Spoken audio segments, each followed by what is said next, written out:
I want to tell you about a conversation that completely changed how I think about trading psychology. Picture this.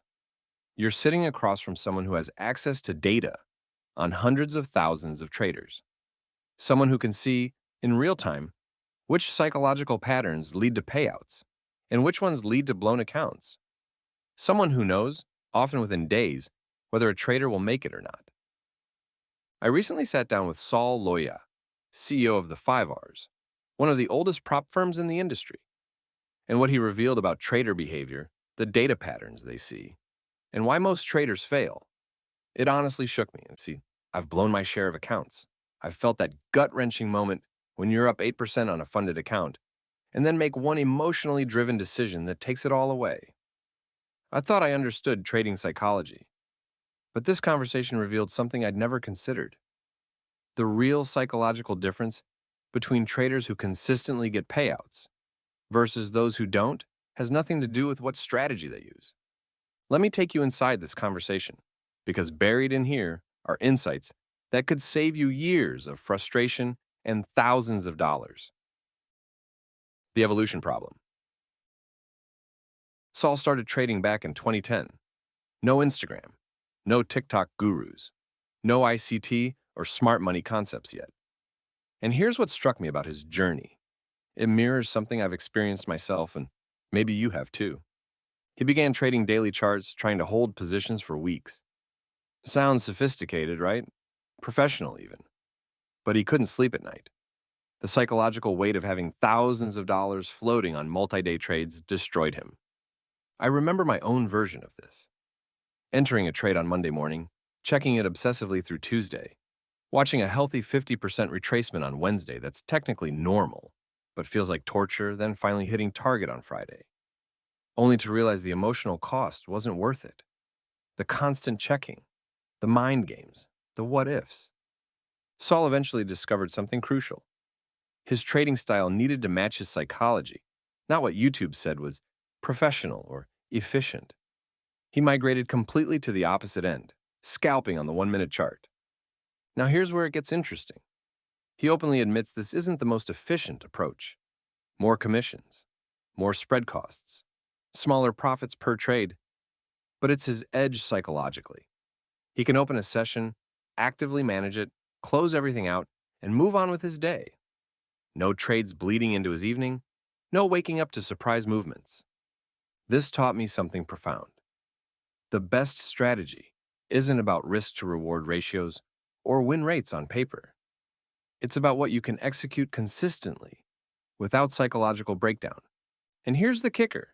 From his position seeing thousands of traders, Saul can identify the exact moment when someone is trading against their natural psychology, and those traders almost never make it. The win rate paradox.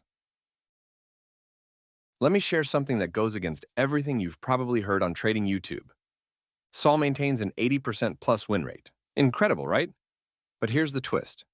His risk to reward ratio is barely 1. 1, often even negative. He wins frequently, but when he loses, those losses are bigger than his wins. Every trading educator tells you to do the opposite. High risk to reward. Let your winners run. Cut losers quickly. And mathematically, they're not wrong. But after analyzing hundreds of thousands of traders at the 5 years, Saul has identified something fascinating. He's seen very few traders who can consistently maintain both a high win rate and a high risk to reward ratio long term. Very few. There's always a trade-off. I've experienced this myself, but when I focused on capturing 3, 1 or 4, 1 risk rewards, my win rate dropped significantly. I'd be right about direction, watch my trade go 2, 1 in profit, then reverse and stop me out. The psychological toll of being right but not getting paid became its own problem. The traders Saul sees making consistent payouts, they've accepted their statistical reality. High win rate traders accept smaller individual wins. High risk reward traders accept lower win rates, sometimes below 50%. The losers, they're chasing both. They want the dopamine hit of winning frequently and the Instagram-worthy screenshot of a 5. 1 win. This psychological mismatch creates inconsistency, which creates frustration, which creates emotional trading, which creates blown accounts. Here's what this means for you. Stop fighting your natural psychological wiring. If you get anxiety holding trades to massive targets, don't force it. If you can't handle the string of losses that comes with swing trading, admit it. Your edge isn't just technical, it's knowing what you can psychologically sustain. The active management secret. Now let me tell you about Saul's actual trading approach, because it reveals a sophisticated psychological framework. He doesn't think about entries the way most traders do. His entire focus is on trade management and the trade as a whole setup, not individual positions. Here's how it works. Instead of entering with one lot size, he divides his risk across multiple smaller entries throughout a supply or demand zone, maybe 10 mini lots instead of one standard lot. Then he manages all of those entries as a single setup. Why does this work psychologically? First, it removes the psychological pressure of the perfect entry. There's no single moment where you're either right or wrong. You're building a position. Second, it gives him flexibility to add to winners or losers actively. If price comes deeper into his zone, he adds more. If it reacts from the top, he's already in. This active involvement keeps him engaged without being emotional. There's a huge difference. I've experimented with this myself, and the psychological shift is profound. When you have a single entry, there's this binary thinking. Am I right or am I wrong? That question haunts you. But when you're scaling in, you're thinking, how do I manage this setup optimally? It shifts your brain from prediction mode to management mode. Saul also isn't afraid to take partial losses or move entire sections to break even if price action isn't confirming. But, and this is crucial, he always takes full winners. He banks his profits completely when they hit. Why? Because he's seen the trap we all fall into. Moving your stop to break even too early, watching the market reverse and take you out, then watching it continue in your original direction without you. The psychological pattern of being almost right repeatedly is more damaging than just being wrong. It creates a specific kind of frustration that leads to revenge trading. So Saul's approach? Take full losses when you're wrong. Take full wins when you're right. Take partial losses or break-evens when you're unsure. This creates psychological clarity. You're never in limbo about what happened. This is trade management as psychological management. The prop firm behavior shift. Here's where this conversation took a turn I didn't expect. Saul revealed something that I think explains why so many traders struggle psychologically in the prop firm era. Traders have developed the skill of getting payouts without necessarily developing the skill of trading. Let me explain what he means. Traders now think about profitability differently. They're measuring how much did I spend on evaluations versus how much did I get in payouts. You could be down on your actual P&L, losing 5K but having gotten a 2K payout, and consider yourself profitable. This creates a specific psychological game that's different from traditional trading psychology. You're optimizing for passing evaluations and hitting profit targets, not necessarily for long-term trading excellence. I've felt this myself. The psychology of a prop firm evaluation is different from trading your own capital. There's a countdown, a time pressure, a target that feels almost arbitrary, and that changes how your brain approaches risk. Saul mentioned something fascinating. Traders who are break-even or even slightly losing on their actual trading can still be profitable in the prop firm ecosystem if they're good at the game, passing evals, getting quick payouts, managing to a risk profile that works within those specific constraints. But here's the uncomfortable truth he shared. The traders making the biggest, most consistent payouts at the 5 years, they're not scalpers like him. They're swing traders. They're taking fewer trades, holding longer, and focusing on larger risk-to-reward ratios. Why? Because scalping requires a level of discipline, patience, active management, and screen time that most developing traders simply don't have yet. The psychological demands are higher. Swing trading, paradoxically, is psychologically easier for newer traders in a prop firm context.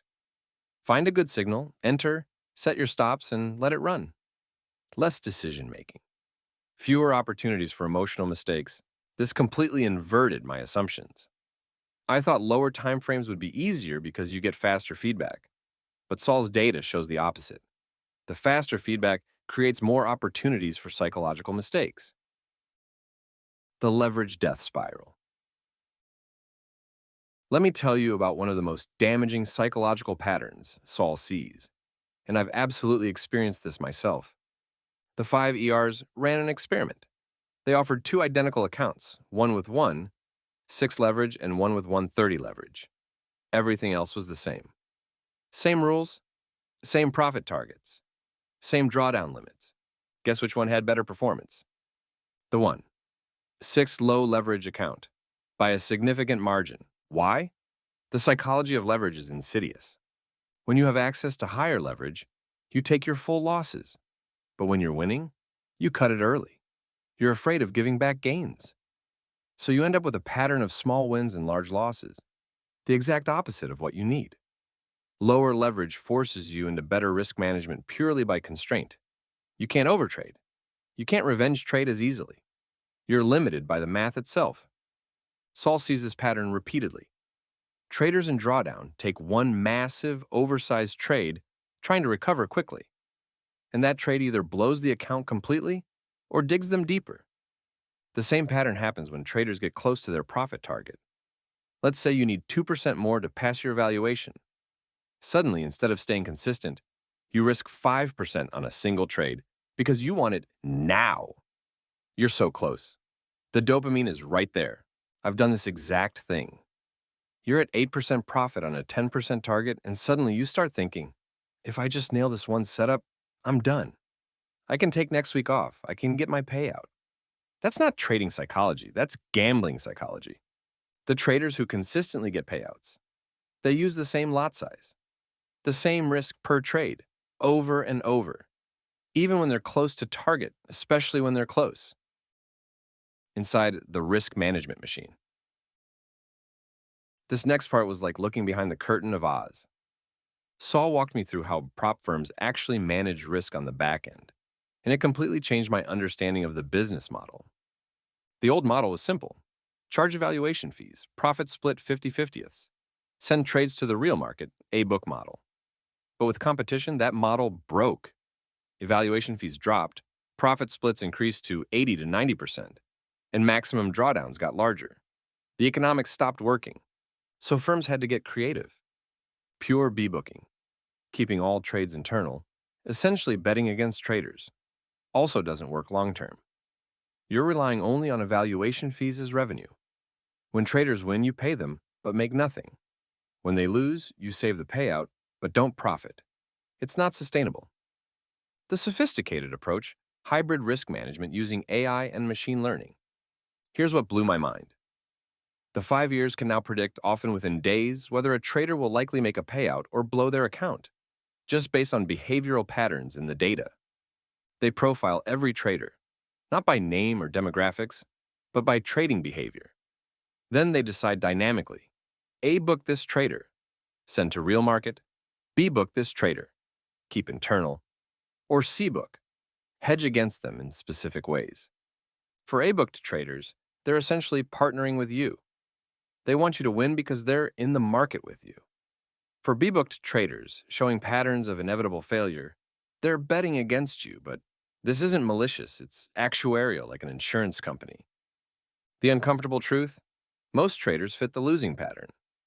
Saul mentioned that with machine learning, they don't even fully understand all the variables the AI is weighing anymore. They just see the results. These behavioral clusters tend toward payouts. Those clusters tend toward blown accounts. But here's what's fascinating from a psychology perspective. The patterns are observable to us too, if we're honest. Inconsistent lot sizes, red flag. Jumping between strategies every few weeks, red flag. Revenge trading after losses, red flag. Over-leveraging when close to profit targets, red flag. Taking massive risks when in drawdown, red flag. The AI isn't seeing something mystical. It's seeing what any experienced trader would see if they looked at their own behavior objectively. But that's the problem. We can't see our own psychological patterns while we're in them. This is why journaling actually matters. Why reviewing your trades matters. Not for the technical analysis, for the behavioral pattern recognition. You need to become the AI, analyzing your own psychology. The gamification problem. Saul brought up something that honestly made me uncomfortable because I've seen it in myself. There are now organized groups treating prop firms like a casino to exploit. They're not trading, they're gaming the system, opening correlated positions across multiple firms, exploiting pricing differences, using bots, coordinating accounts. But there's a more subtle version of this that I think many of us fall into without realizing it. We start optimizing for beating the evaluation rather than becoming a better trader. We start thinking about the profit target as an arbitrary game to win rather than a reflection of sustainable trading performance. I've caught myself doing this, looking at my progress bar, calculating, I just need 3 more wins like that last one, starting to trade differently when I'm at 7% versus when I'm at 2%. That's gamification psychology, not trading psychology. The evaluation becomes a speed run, and the fastest way to pass isn't always aligned with the best trading habits long term. Saul mentioned that the 5 ERs works hard to identify and filter out these gaming behaviors before traders reach funded accounts. They want authentic traders because those are the ones they can actually build a sustainable business around. But here's the harder question. Are you being authentic with your trading, or are you gamifying it without realizing it? When you change your risk per trade based on how close you are to a profit target, that's gamification. When you trade differently in an evaluation than you would on a live account, that's gamification. When you're thinking about getting through phase 1 rather than improving consistent profitability, that's gamification. The psychological shift required is treating every evaluation like it's already your money. Trading the exact same way you would if this were your personal $100K account. No shortcuts, no speedruns. The regulation question. This part of our conversation revealed something about the future of prop trading that impacts your psychology right now. The 5 ERs has been actively approaching regulators, asking to be regulated. They want oversight, they want standards, because they believe it would actually help sustainable prop firms and protect traders from the scam operations. But here's what's interesting. Regulators don't quite know what to do with prop firms yet. Because from a regulatory perspective, there's no retail capital at risk in the traditional sense.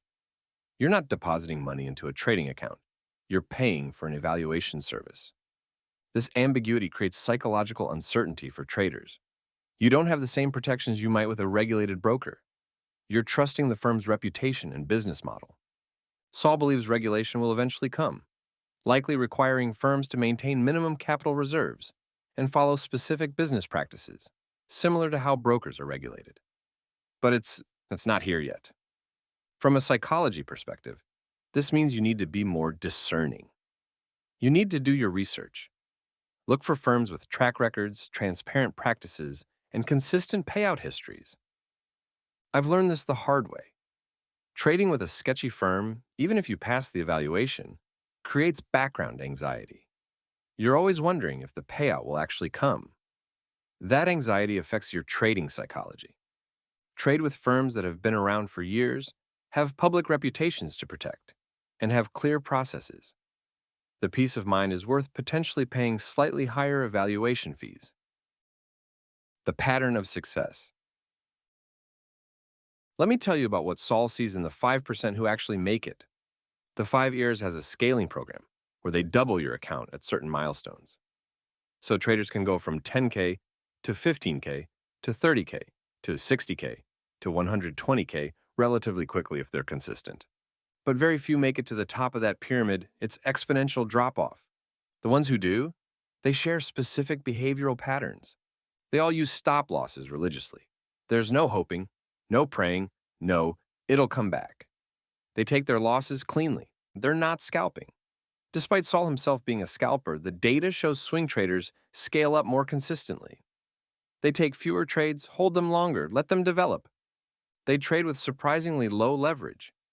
Even when they have access to 100 leverage, they're using 110 or 120. They're not trying to get rich quickly. They're trying to stay alive long enough to compound. They have deep understanding of their strategy. When Saul interviews successful traders, he can have detailed conversations about the nuances of their approach. They know when their strategy works, when it doesn't, when to sit out. It's not surface level. They stopped strategy hopping long ago. They've mastered one approach and tuned it to their specific situation, psychology, and lifestyle. That last one hits hard because I wasted years strategy hopping. ICT to supply and demand to order blocks to harmonic patterns to, you see the problem. Each time thinking, this is the one. The successful traders Saul sees, they picked something years ago and got really, really good at it. Not perfect, good enough. Then they focused on psychology and risk management. There's a humbling truth here. Your strategy probably isn't your problem. Your psychology around consistency, risk management, and patience is. The manipulation myth. I asked Saul about something that's become almost religious in trading circles. Institutional manipulation, liquidity hunts, stop-loss raids. His answer was refreshingly pragmatic. He's spoken with institutional Forex traders. They're not hunting your retail stops. They're not even looking at retail levels. The Forex market requires millions of dollars to move. It's expensive to manipulate just to do the opposite. What you see as manipulation, price spiking through a demand zone before reversing, is often just large institutions grabbing liquidity at different levels. It looks coordinated to us, but it's actually competing interests. Here's the psychological trap, though. Believing in manipulation gives you an excuse. I was right, but they manipulated it. My stop loss was hunted. They pushed it down to grab liquidity. Even if there's truth to price action dynamics, focusing on it psychologically is destructive. Because what can you do about it? Nothing. You've given your power away to some mysterious them that's out to get you. Saul's approach, he expects those liquidity wicks. He places his stops accordingly. If he gets stopped out and then sees a strong reversal, he re-enters. That's it. No conspiracy theories, no emotional drama, just adaptation. I've started adopting this mindset myself.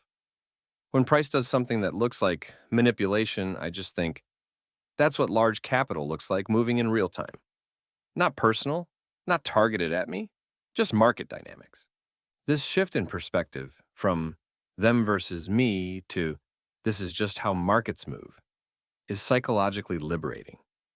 You stop feeling like a victim and start feeling like an observer, participating in a game with known patterns. The daily loss trap. Here's a quick psychological trap Saul identified that I've absolutely fallen into. Traders in drawdown often take one massive, emotionally driven trade, trying to recover quickly. That trade either hits max daily loss or blows the account entirely. But the same exact pattern happens at the opposite end. When traders get close to their profit target, let's say 2% away from passing, they suddenly increase risk dramatically, trying to get there faster. Both situations are the same psychology. Impatience, lack of trust in the process, dopamine-seeking behavior. I remember being 1.5% away from passing a Phase 1 evaluation. So close. I could taste it. And I took a trade that was 3x my normal risk because if I nail this, I'm done. I didn't nail it. The psychological discipline required is treating every trade the same, regardless of where you are in your profit journey. 2% away from target, same lot size, same process. 5% in drawdown, same lot size, same process. The successful traders Saul sees have achieved this emotional flatness. The numbers on their screen don't trigger different risk behaviors. They're just executing their process. Closing the real edge. Let me bring this all together. After talking with Saul and reflecting on my own journey, I've realized something. The real edge in trading isn't technical. It's psychological self-awareness. The traders who make it understand themselves. They know whether they're wired for scalping or swing trading. They know their emotional triggers. They know when they're at risk of revenge trading. They know what leverage they can handle without self-destructing. They've stopped fighting their psychology and started working with it. This conversation showed me that prop firms, for all their flaws, are actually providing an invaluable service. They're giving traders a low-cost way to discover their own psychological patterns before risking significant personal capital. Every blown evaluation is data about your psychology. Every time you violate your max daily loss, You're learning something about your emotional discipline. Every time you overtrade near a profit target, you're seeing your dopamine-seeking behavior in action. The question is, are you paying attention? Saul mentioned that the 5 ERs is focused on creating better traders through education, community, and resources. Not just processing evaluations, but actually helping traders develop the psychological skills needed for long-term success. That's the relationship you want with a prop firm, not adversarial but aligned. They succeed when you succeed. But ultimately, the work is internal. The charts don't need to change. The strategies are all out there. What needs to change is your relationship with risk, with patience, with consistency, with your own psychological patterns. So here's my challenge to you. For the next week, don't focus on your strategy. Don't look for a new indicator or a better entry technique. Instead, journal your emotional state before, during, and after each trade. Note when you deviate from your plan and why. Track your lot. Size consistency. Observe your behavior when you're winning versus losing. Become the AI analyzing your own patterns. Because the edge that leads to payouts, the real sustainable edge, isn't in finding the perfect demand zone. It's in knowing yourself well enough to trade consistently within your psychological capacity. That's what Saul's data shows. That's what my experience confirms. And that's what will determine whether you're in the 5% who make it or the 95% who don't. The market doesn't care about your strategy, but it will expose your psychology every single time. Now you know what the AI knows. The question is, what will you do with that knowledge?